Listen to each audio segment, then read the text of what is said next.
राहुल सोलापूरकरला गोळ्या घालून मारलं पाहिजे असं उदयनराजे म्हणाले। दिसेल तिथे राहुल सोलापूरकरला ठेचा असं उदयनराजेंनी म्हटलेलं आहे। राहुल सोलापूरकर औरंग्याच्या औलाद अशी टीकाही उदयनराजेंनी केली आहे। देवेंद्रजींना तर त्यांची मी बोलणारच आहे, भेटणार आहे। अमितजींशी पण भेटणार आहे की ज्या ह्या असे जे विधानं करतात यांच्यावरती कडक कारवाई करण्यात यावी।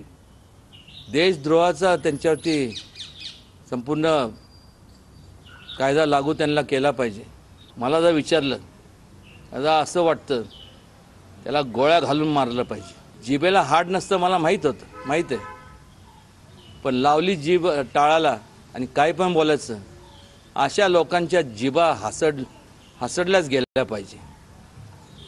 आणि जे महापुरुषांच्या बद्दल असे विधानं करतात कोणी असू दे त्या सगळ्यांना जनतेने ठेचून काढलं पाहिजे। दिसल तिचं ठेचलं पाहिजे। अरे तो लाचखोर होता का नाही होता, तो होता,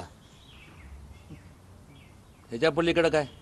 तू कोणाची तुलना कोणाबरोबर करतोय? तर तो होता ना, तर राहुल काय कमी आहे का? राहुल तसं बायला गेलं असं विधान केलं तर औरंगजेबची जे औलादच म्हणायला पाहिजे त्याला।